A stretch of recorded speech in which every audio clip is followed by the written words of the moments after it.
To realize the future America needs, we understand what's needed from us to face each threat head on. We've earned our place in the fight for our nation's future. We are Marines. We were made for this. You don't wake up dreaming of McDonald's fries. You wake up dreaming of McDonald's hash browns. McDonald's breakfast comes first. Ba-da-ba-ba-ba.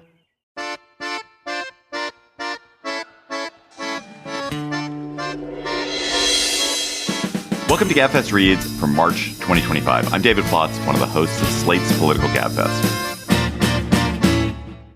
For anyone over the age of about 45, the Challenger disaster is a stop-time moment. You know exactly where you were when you heard about it. I was in 10th grade chemistry class, and you saw the world, maybe even the whole universe, differently afterwards than you did before the disaster. And everyone who is listening to this podcast knows the outcome of the Challenger disaster. Everyone listening to this podcast knows the cause of the Challenger disaster. I think you had probably never heard the term O-ring before 1986, but now it's in the nation's vocabulary because of that. You know the outcome and you know the cause, so why would you want to read a book about it? And the answer is you abso-fucking-lutely want to read a book about it, because the book is Challenger, A True Story of Heroism and Disaster on the Edge of Space by Adam Higginbotham. And Adam, honestly, it is like I tore through this book. It's the most gripping, enthralling, unputdownable, and thought-provoking book I have read in a long, long time. I just loved it. Loved it, loved it, loved it. So congratulations. Thank you. Thank you. Just to quickly give a summary, this Challenger is the story of the Challenger disaster. It's also the story of the rise and building of the space program. It's an exploration of the culture of astronauts in the space program. It's a really interesting philosophical puzzle about complexity. It's also a murder mystery. It's also an elegy for the people who lost their lives in this. And it grapples really profoundly with the question of what price we as individuals, as a nation, as a species, should be willing to pay to attempt magnificent deeds. And honestly, like, I'm sure that this conversation, which will be whatever, 20 minutes, 30 minutes, cannot possibly do justice to this book. So just go read it. But in the meantime, Adam, welcome. Thank you for this. Really, it's brought me so much pleasure. Oh, well, thank you. And thank you for having me. So you also wrote a book, Midnight in Chernobyl, which I also loved, which is a stunning account of the other shocking disaster of 1986, the Chernobyl reactor, just a few months after Challenger. So what do Chernobyl and Challenger have in common, and in what way are they different? One of the reasons I was interested in writing about Challenger in the first place was because late in the process of writing and publicizing the Chernobyl book, I became aware of how many similarities there were between the two accidents. And most obviously because, they're these events in which, it's a long chain of individual events that taken on their own would not have caused a catastrophe.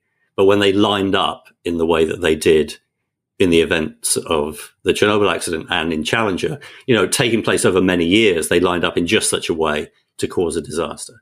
And that process is fascinating and valuable to learn from, I think, and also makes an interesting story. And so that's the most obvious commonality between them. And the biggest difference is that in the case of Chernobyl, it was an accident that in many ways could only have happened, under a communist system. And that was one of the fundamental causes of what happened. And also could only have been remedied to the extent that it was remedied because of the same command economy system where everything was centralized. And what I began realizing as I started researching the Challenger accident is that on the other side of the mirror, at the same time during the Cold War, this accident could only really have happened as a result of a capitalist system. So you begin Challenger with another disaster, the death of some Apollo astronauts during an early test in the moon program. Why did you start there? Because when the Challenger accident happened, it was seen as a kind of, and I hope I'm using this term correctly, a black swan event, right? It was a total one-off. Accidents happen. You're doing something extremely hazardous.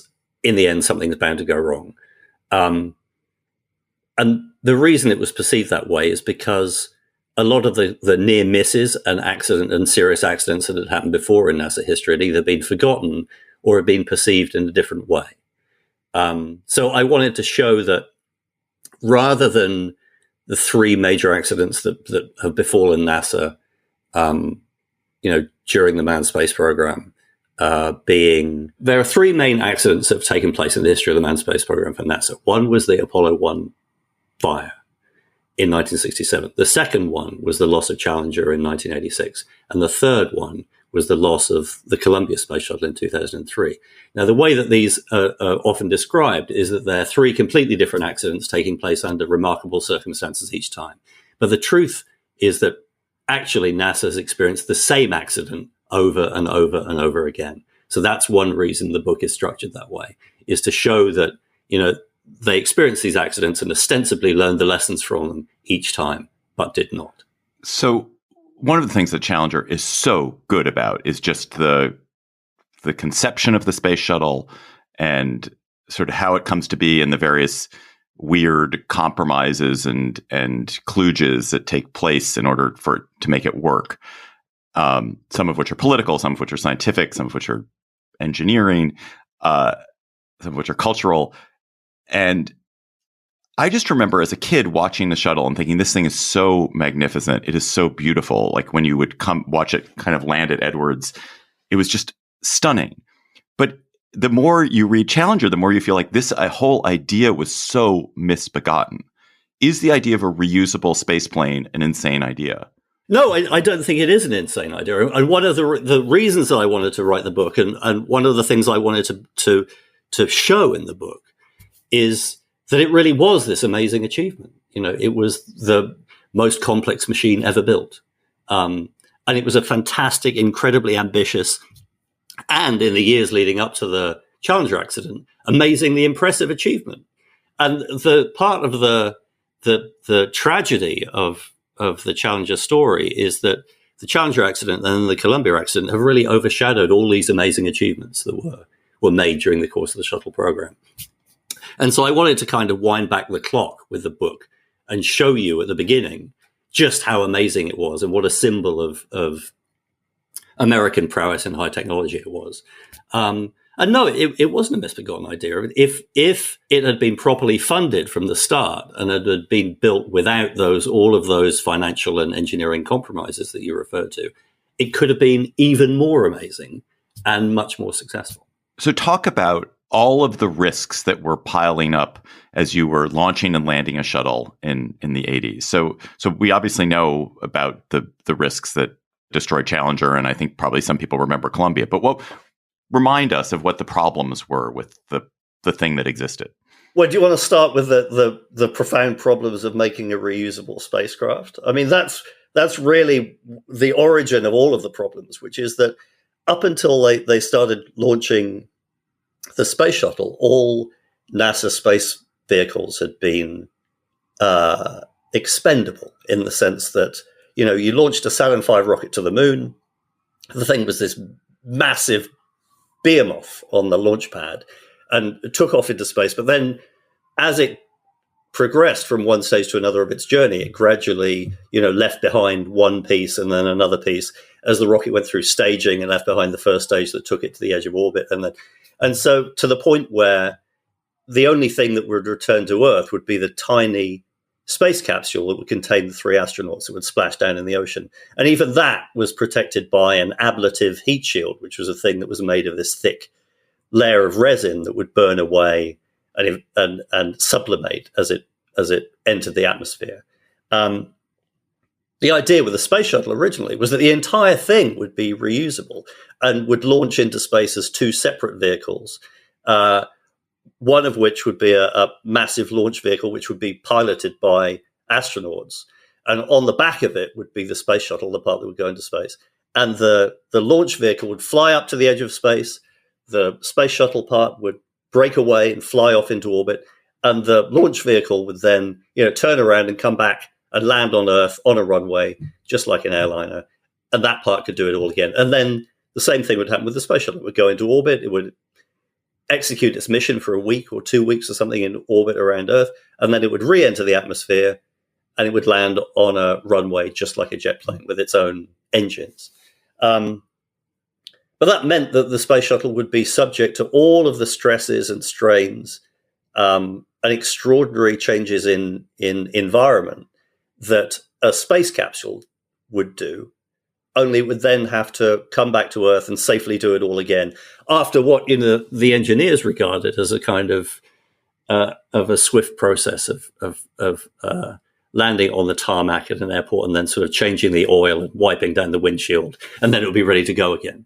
It was exposing the shuttle to all of those extraordinary changes in temperature and environment that made it such a hazardous operation. So they abandoned the idea of having it launch off a plane. Yeah, because it was too expensive. And they end up with these two sets of huge rockets, which were, a huge fuel tank and then these side rockets. So why were they so dangerous too?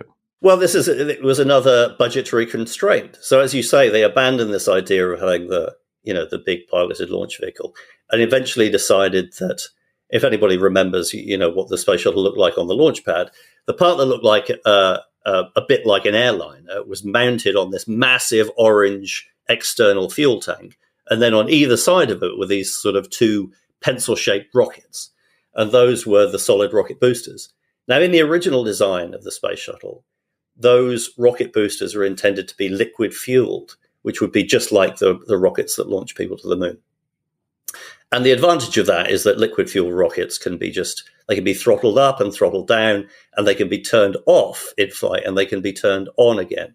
So there's various different approaches you can take. If something goes wrong with them mechanically during flight, you can have you tried turning it off and turning it on again? You can do that, but you can also make them, run faster, run slower. But the engineers quite early on in the process figured out that was not only going to be expensive, but also technologically very challenging. And so they were eventually persuaded, against many of their better judgments, to employ an alternative system, which was the solid rocket booster. And the solid rocket booster was, in principle, not really very different from a firework. You would light one end of it. It was full of solid fuel, like a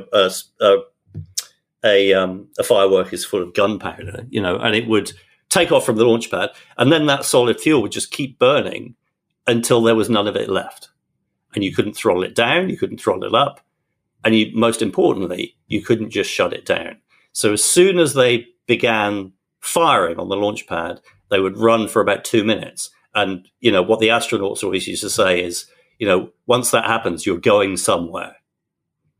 And that was really the source of the problem. They all recognized right from the outset that the fact that the solid rockets could not really be controlled in any true meaning of the word during the 2 minutes of flight meant that period of ascent with the space shuttle were the most hazardous in an entire mission. And what your book does so well was, among other things, is to talk about those rockets that are built by a company in Utah, Morton Thiokol, which does it still exist? Does Morton Thiokol still exist? Well, the plant still exists. I mean, like so many things, they were absorbed into other companies over the years. And so you can go out there and see what the Morton Thiokol plant was, but now it operates under, I've actually lost track of which conglomerate now owns it. But they've built this rocket, and pretty early on in the whole space shuttle program, they begin to realize that this rocket has some problems. What are the problems that they start to see that alarms them as the Challenger launch gets closer? I mean, the thing to understand about the solid rockets is that although in principle they're very similar to fireworks, in all other aspects they're nothing like fireworks at all, starting with the fact that they're 150 feet high and 12 feet across. They're the largest solid rockets ever built at that time. And they're filled with extremely volatile solid rocket fuel.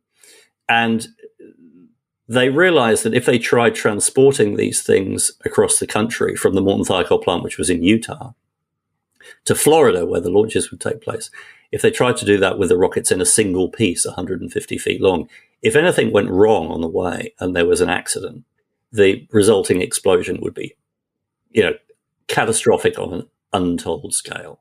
So for that reason, and for various other engineering reasons, they decided that they would build them instead in segments, and that they would only assemble those segments, stacking them one on top of another, like a sort of child's toy, in the vehicle assembly building at Cape Canaveral, once they'd all been delivered in segments by rail.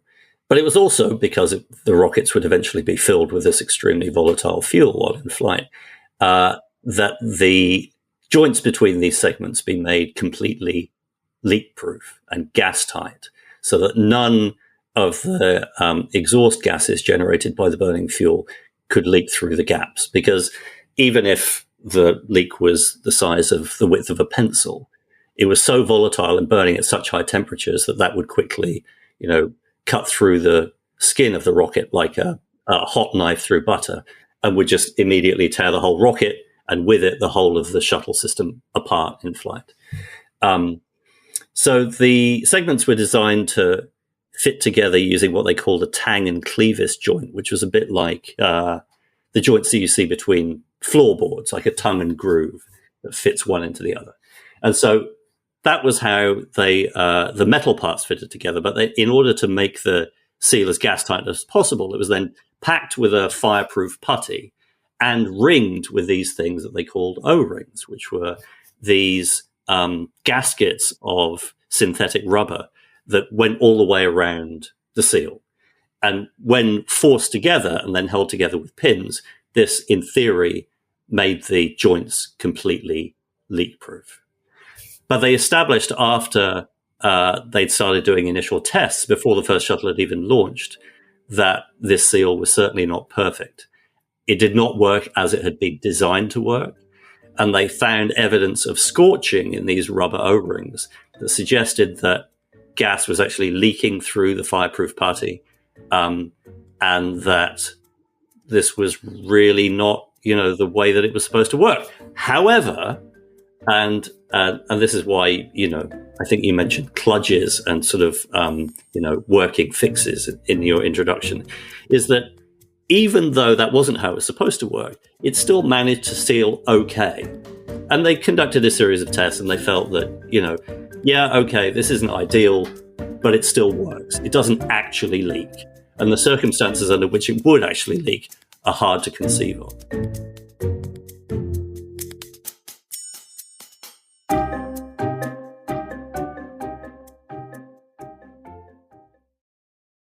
This episode of Gabfest Reads is brought to you by Quince. Everyone loves a little luxury, but it is not always affordable, except when it comes to Quince.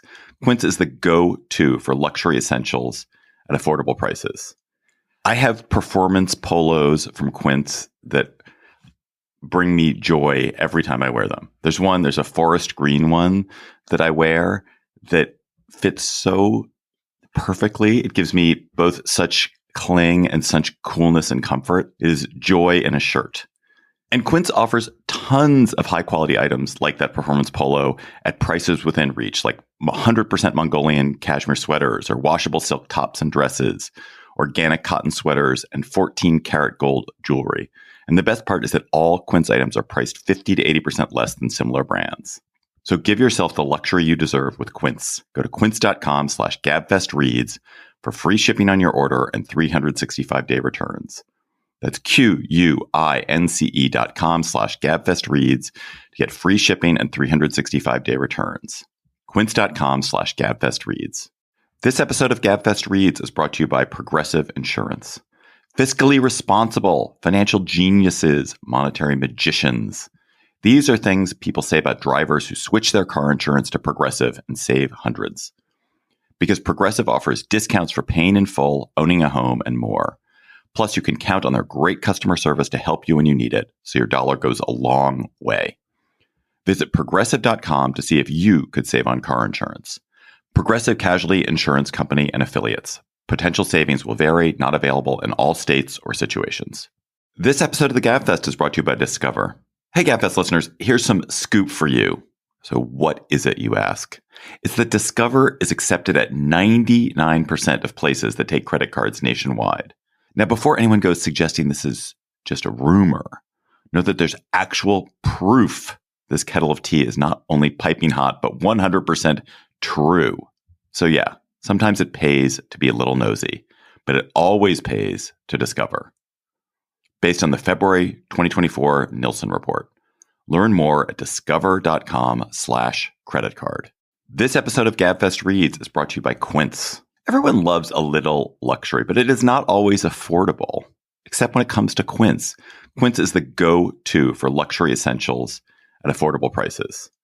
I have performance polos from Quince that bring me joy every time I wear them. There's a forest green one that I wear that fits so perfectly. It gives me both such cling and such coolness and comfort. It is joy in a shirt. And Quince offers tons of high quality items like that performance polo at prices within reach, like 100% Mongolian cashmere sweaters or washable silk tops and dresses, organic cotton sweaters, and 14 karat gold jewelry. And the best part is that all Quince items are priced 50 to 80% less than similar brands. So give yourself the luxury you deserve with Quince. Go to quince.com/gabfestreads for free shipping on your order and 365-day returns. That's QUINCE.com/gabfestreads to get free shipping and 365-day returns. Quince.com/gabfestreads. Ryan Reynolds here from Mint Mobile with a message for everyone paying big wireless way too much. Please, for the love of everything good in this world, stop. With Mint, you can get premium wireless for just $15 a month. Of course, if you enjoy overpaying, no judgments, but that's weird. Okay, one judgment. Anyway, give it a try at mintmobile.com/switch. Upfront payment of $45 for 3-month plan, equivalent to $15 per month required. Intro rate first 3 months only. Then full price plan options available. Taxes and fees extra. See full terms at mintmobile.com. I'm not going to get into the detail of how alarmed various people involved with the program get as the Challenger launch happens. But it seems clear that as much as it was depicted in the moment as being an act of God, a black swan event, and you said, even at the time, people involved felt that it was it was a predictable thing that happened. Yes. Yeah. I mean, the engineers at Morton Thiokol in particular had been very concerned about the escalating frequency and severity of the leaks, the evidence of leaks that they found after each shuttle launch, because engineers from Thiokol would go down to Cape Canaveral after each launch, and the burned out rockets would parachute into the ocean, and the engineers would go down and examine the shells of the rockets after they'd been recovered from the ocean. And they began to find a pattern of damage in these seals that made them extremely concerned. As much as this is a great book about engineering and engineering that goes awry, it is an extremely human book. And one of the things that I think Challenger is so good about is the culture of astronauts and how that culture changes between the Apollo program and Challenger, and then even changes within the time the Space Shuttle program exists, as they're trying to get more and more attention and more beneficial publicity to it. So what was the way in which the culture of astronauts broadly changed from the 60s into the 80s? It changed in all sorts of ways. I think that, the most obvious one is that in the 50s and 60s, in the sort of the years covered in Tom Wolfe's The Right Stuff, all of the astronauts were these square-jawed, white, maverick fighter pilot types who didn't really like following instructions and thought they knew better. And by the time the Space Shuttle program rolled around and they were recruiting astronauts to fly it in the 70s, it was pretty clear that NASA had decided that they didn't really want any more of these maverick types gumming up the machinery and not doing exactly what they were told and taking sandwiches into orbit and other things that, upset the people in ground control and the flight surgeons. So the people that they recruited for the shuttle program were all deliberately selected as team players. They could, get along with groups of other people. They could function as one part of a whole, and that was not just because the space shuttle was ultimately designed to carry as many as 9 astronauts simultaneously, but just because if they recruited people like that in the first place, it was going to be a lot easier to deal with from a managerial perspective. But of course, the other extremely important thing is that NASA had been under political pressure from the White House to engage in affirmative action in the astronaut selection process for years and years and years. And they had always come back to the same thing, which was to say, well, we would like to recruit women and minority candidates to become eligible for astronaut training. But, one of the qualifications is that they have thousands of hours of time flying fast fighter jets. And there just isn't anyone out there doing that in those categories. Strange how that is. And so eventually they got them to change the rules for the shuttle. And that was partly down to the nature of the vehicle, because it could carry a new category of astronauts called mission specialists who didn't have to, be there to pilot the thing, but could be aboard to conduct experiments and do other engineering work. And so that change in the rules meant that they were able to recruit, women and minority candidates for the first time for what became Astronaut Group 8, which was selected in 1978. And then ultimately, of course, they selected people who weren't even astronauts at all for either political reasons or PR reasons. Yes, which is why Krista McAuliffe, who was one of the members of the crew of Challenger, was intended to be the first teacher in space, and she was selected as part of a program to begin sending citizen astronauts into space by NASA. I think your portrait of McAuliffe and the fellow crew members on Challenger is so good, and I must have at the time knew something about them, but I obviously didn't know all this, the fully rich human ways they lived and all the things they'd done in their lives. And it's really wonderful to read about them in the book. I'm glad you think that, because part of what interested me in writing about it in the first place was that I felt that, if people knew anything about Challenger, they knew about Krista McAuliffe, they knew about the O-rings. But in the years since the accident took place, I think that the other 6 members of the crew, had been sort of sidelined or forgotten. And as soon as I began looking into it, I realized that they all have these kind of extraordinary stories of achievement, and each of their paths to the launch pad that day is equally fascinating. What did the Challenger astronauts understand about the risk they were taking? Reading the book, it's not clear that they recognized that the whole venture was more dangerous than they thought it was. No, I think that it's one of the great canards of the way the Challenger story has been represented in the past, is that these were sort of ignorant martyrs to the cause of spaceflight, and they, went unknowingly to their deaths. All of the astronauts aboard Challenger understood how hazardous spaceflight was, and they weren't under any illusions about the fact that what they were doing when they climbed aboard the shuttle each time, because some of them had flown before, was extremely hazardous. And Barbara Morgan, who was Krista McAuliffe's backup, who went through all of the training with her and then ultimately herself flew on the shuttle many years later, told me when I asked her about this, she said that, Dick Scobie, who was the commander of the flight, told them over and over again, how dangerous it was. And specifically what he said to them was that, it's an extremely complex system. It's the most complicated machine ever created. And there's millions of things that can go wrong. But the thing that's most likely to go wrong is the human element. And so he made that very clear to them, because he didn't want, his wife was a teacher. He talked to her about it frequently, about how he wanted to make sure that they were under no illusions about how dangerous it was. So he was certainly fully aware.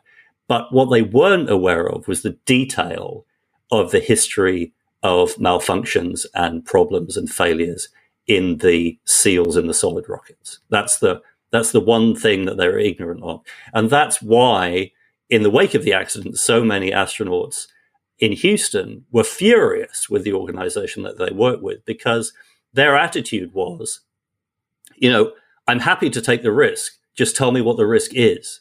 But the fact that they hadn't been fully informed about the exact nature of the risk just made many of them extremely angry. Because the truth is that if you ask astronauts who are in the program at the time now, many of them would say, well, yes, if we'd been told about the history of damage in the O-rings and the failure of the seals of the rockets, that wouldn't have made any difference. We would still have chosen to fly.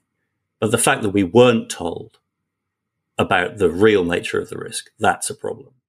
So one of the highlights of my life in 2010, I went to one of the last shuttle launches as a NASA guest, and I got to see all of the inside of it all and all the various clean rooms, and it was just an incredible experience. They have the Saturn V rocket like laying on its side, and when you do think that, oh, they were just this tiny little speck at the top of that rocket, it's just because that rocket is the largest man-made object I've practically ever seen. It's so enormous. Anyway, so I did see this shuttle launch in 2010, and it was amazing and inspiring, and I'm glad my kids got to see it. But is the whole technology a dead end? I mean, you do say like it was wonderful they did it, and the great ambition, the venture, and there's incredible engineering and complexity, but was it a dead end? I mean, are we ever going to have anything like this again? No, I mean, there's definitely an argument to be made that it has turned out to be a dead end because they're not using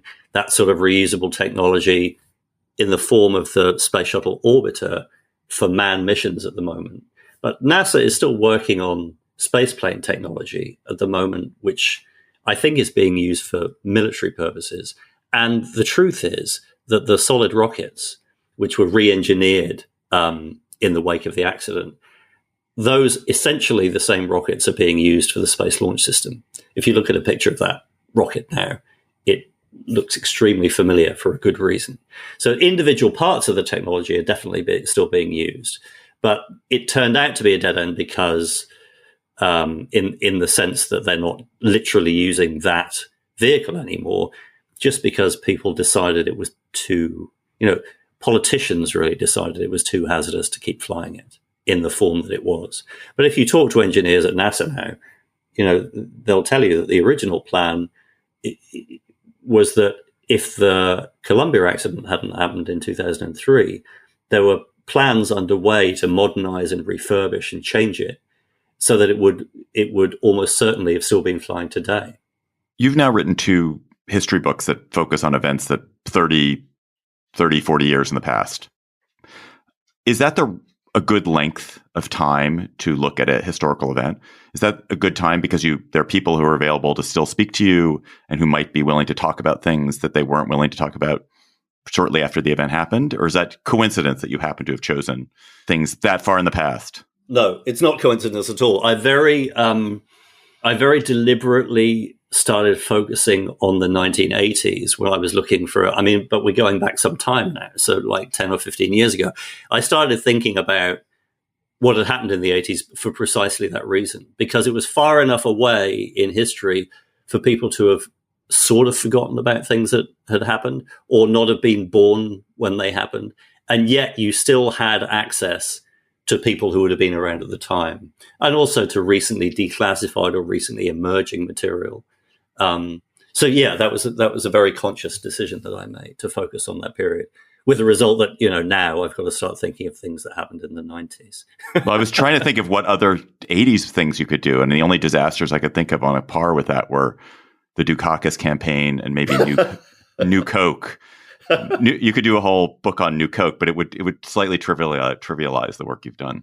Well, no, because New Coke plays a role in the narrative of the Challenger accident. So I did do quite a lot of reading about that. Did you? Wait, I've forgotten that bit from the book. What role does it play in the Challenger?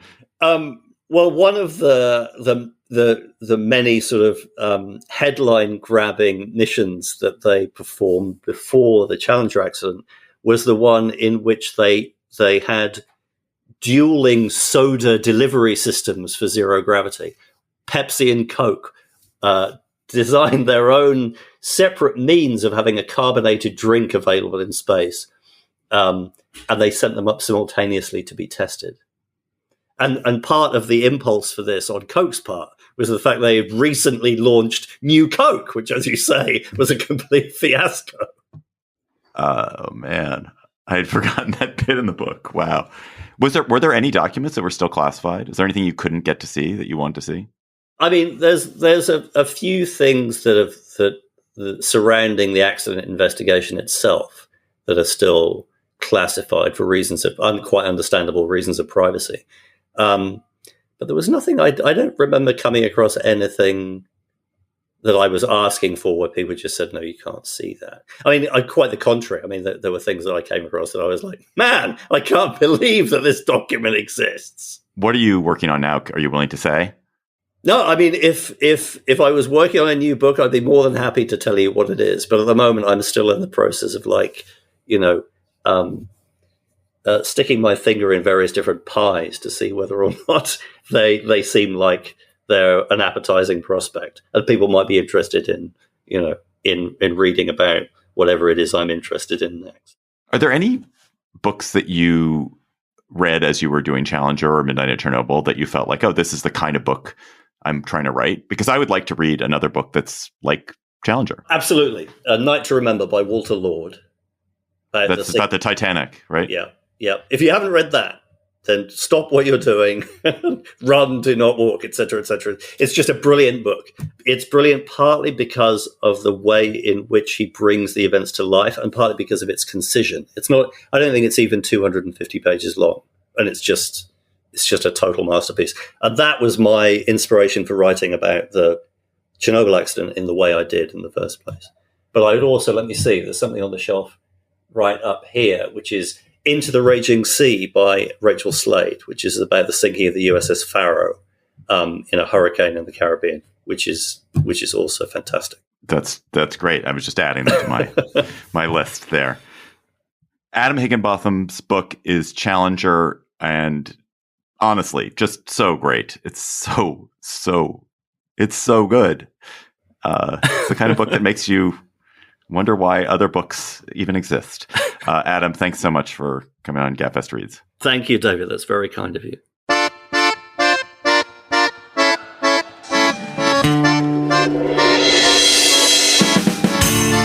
That's it for this month's edition of Gabfest Reads. Our producer, Cheyna Roth. Ben Richmond is Senior Director of Operations of Podcasting at Slate. We'll be back next month with another edition of Gabfest Reads. Until then, John and Emily and I will be back in your feed on Thursday with a new episode of the Slate Political Gabfest.